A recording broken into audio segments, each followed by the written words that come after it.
Okay, welcome back to the Adventure Within channel. My name is Andrew Fritz. I'm a clairvoyant, healer, and meditation teacher. And in this video, I'd like to talk about using external tools for whether it's doing a guided meditation or you're giving energy healing or you're giving a psychic reading. And external tools would be like tarot cards or sound bowls. That'd be one way. What's another one? I was just at the Body Mind Spirit Expo. There was a setup right in front of me actually, and it was one of those cameras that you can take a picture and then you can kind of see like a Polaroid picture almost, and you can kind of see the colors around your body, your aura. So these would be like more outer tools, external tools. And when they can be kind of fun and interesting, whether you're the person, guiding, the meditation or giving the healing or the reading using these external tools, but also someone that might be on the receiving end of that. Um, but I noticed that that's kind of a popular thing. I think sometimes people they feel they need that external tool or that the physicality of something where it kind of makes it more real for them. But ultimately, whether you're on the receiving end or the giving side of this, um, there's nothing wrong, bad, or negative with the external tools. It's just they're not actually required or needed. For me as an energy healer, I'm working with healing guides and the energy of forgiveness, and I work on people's energy systems in the body, so the channels and chakras and the layers of the aura around the body. And majority of the time, I'm not even physically touching anybody. If I do, I ask first, and it's usually for a brief period of time where I might be like touching their shoulders to do some body system healings or a specialty healing, like a Christ Force healing.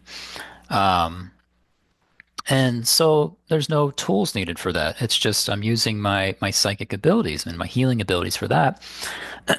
Sometimes I like to kind of combine the healing and the kind of like an intuitive healing slash reading where yeah, the focus is the healing, but I'll get intuitive hits that I might share about, hey, this is what you're releasing, or here's something I'm noticing, which is kind of fun for the healee.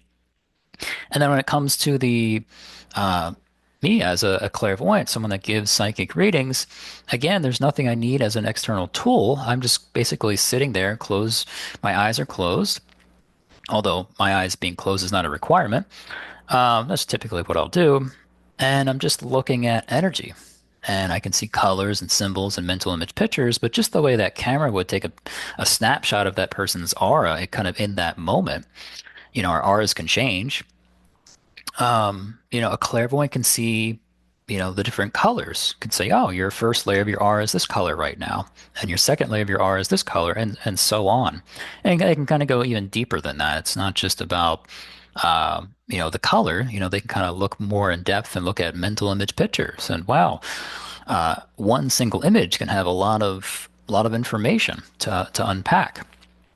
Um, and then as a teacher, someone that does, teaches meditation and psychic trainings, again, no tools that I'm really using. I'm just guiding. And so, this is an interesting topic to me that I kind of still know, just being at this expo recently, that I was like, oh, okay, this is still a thing here. Um, and when it comes to if you're on the receiving end, you're interested in, these things like I want to receive healings and readings from psychics and healers. That's great. Um, and then there's a kind of a fine line where, because I too, I like to receive a healing and I like to, be seen and kind of have a spiritual hello.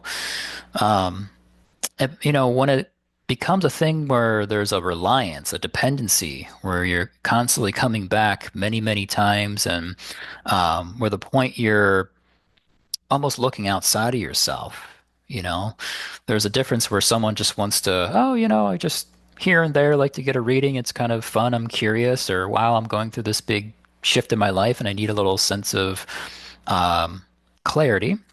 That's wonderful. Like that's what readings and healings are great for.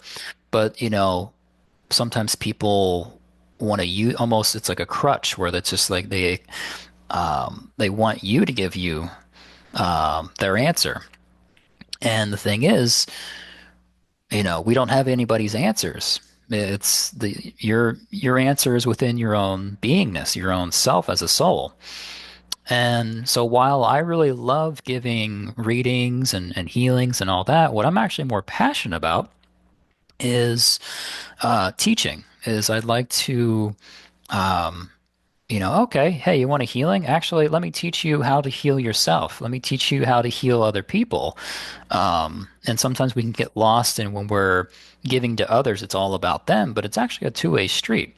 Whether you're giving a healing to someone, you're also receiving a healing in that particular healing. And these are called like matches. You might whatever they're releasing, you might have a similar thing that you're releasing in your own body or your space, your energy field. And same thing with readings. You might see something really positive, and hey, if you can see that in someone else, you have that same quality. Or if you see a blockage in someone else, it's possible that you have that same limitation. And you can use that as a way to kind of, okay, what's the next step? How do we work through this? How do they get past this? And you get an answer for yourself. Um, and I think neutrality is a key when kind of reading is that you're not projecting your own stuff as a reader onto that person, where it's just, hey, I'm just going to see, describe what I see, and here's the energy, and let them kind of interpret it. Because as a clairvoyant, I can look at an image, and for me, it means one thing, but for someone else, it could mean something different. The energy might be very similar, the overall energy, but they could be very different things for the person on the receiving end and person kind of taking a look as the seer, as the clairvoyant. So neutrality is definitely key, as from the psychic reader perspective, and then someone that's interested in going out and getting readings is finding someone that is neutral, that they're not going to say this is right or wrong or this is good or bad and here's all the advice I'm going to give you and you need to do this, blah blah blah blah. That they're just kind of painting a picture for you, and you ultimately decide what you'll do with that information. They're just kind of providing, hey, here's the picture, here's the energy, and then you kind of take that and run with it, as opposed to them telling you, well, this is exactly what you got to do now and all that. But yeah, ultimately, I'm more interested in empowering other people and going, okay, you like receiving healings and readings, but what about yourself as a healer? What about yourself as a seer or a clairvoyant? You have healing abilities. You have these other psychic abilities, such as clairvoyance, that you can turn on, and you can use these abilities, especially clairvoyance. It's a wonderful way to start to open up to see what is your truth and start to discover that, oh, wait a second, my information and my answers are not outside of myself. That other people or your parents or your family or your friends or the priest, the church, the books or whatever it is, nobody's got your answers. And then sometimes that can be kind of devastating. Oh no, like I've been looking outside of myself and I don't know where else to go, and I've been relying on that. And the great thing is that, well, your answers are somewhere and you can definitely access them, but they're within yourself. And that's what meditation's all about, is that you're turning within to discover your own information and what is true for you. And everybody has the ability to do this, to kind of discover that information, that their answers within their own selves as the immortal souls that you are. So this is what I'm passionate about. I went through different psychic trainings in my 20s, and I'm still going through a training right now, a very long training, because I love to grow and heal and change and evolve, and just for myself personally, but also I have more tools in the toolbox that I can offer other people so that they can use that to get to a place of healing and discovery, and oh, this is what my truth is, and this is what I'm here to do. This is what this lifetime is all about. This is why I set this life up. So that's what I'm really passionate about. But the external tools, again, they can be kind of fun and interesting, and maybe sometimes it's a the gateway or kind of getting into spirituality, and but they're not necessarily needed. They're not a requirement. You have all these, innate abilities, and none of them require some sort of external tool. It's really just a matter of sitting down and closing your eyes and starting to explore these different abilities and different levels of consciousness and just opening up to these, being aware of them. A lot of times we're just unaware, we're unconscious to these, and you start to turn within and shed the unconsciousness and go, wow, okay, I have these abilities.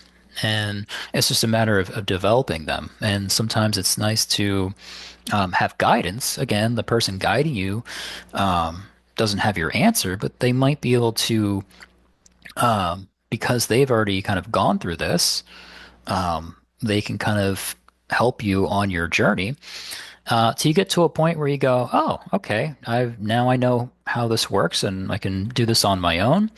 And, sometimes it's just, hey, this is helpful for my personal life. Some people want to go and use these tools and for in a professional capacity, or they go on to like teach. Everyone's different. There's no right or wrong there, but it is nice to have sometimes that guidance, and especially a community that resonates with you, where other people are going through something similar, because it can feel very isolating, where you start to turn these abilities on that you have, and sometimes friends and family, depending on your support group or peers or your family group, you know, I find a lot of times they might not they might not understand what you're getting into, um, and that support might not be there, and they might just not understand. So it is nice to be, and you naturally, as you grow and change, yeah, you might sustain or keep some of the friends and relationships that are in your life, but some might inevitably fall off because you've changed. You've grown in a way that the relationship doesn't really work anymore.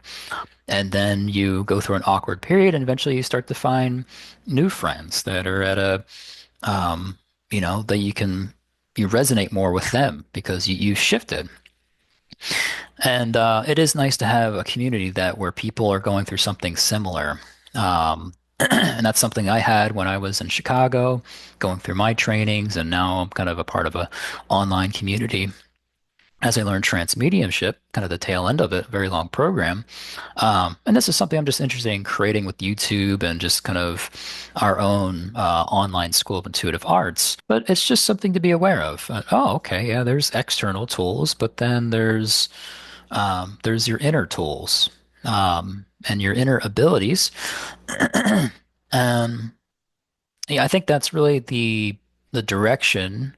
It's kind of where we're at as far as humanity goes on the planet. At least majority of us, not all of us, but most of us are taking. There's more interest in spirituality, more interest in turning their attention within, away from the world, and then kind of going, there's more than what meets the physical eye, right? There's something more and greater, and exploring that.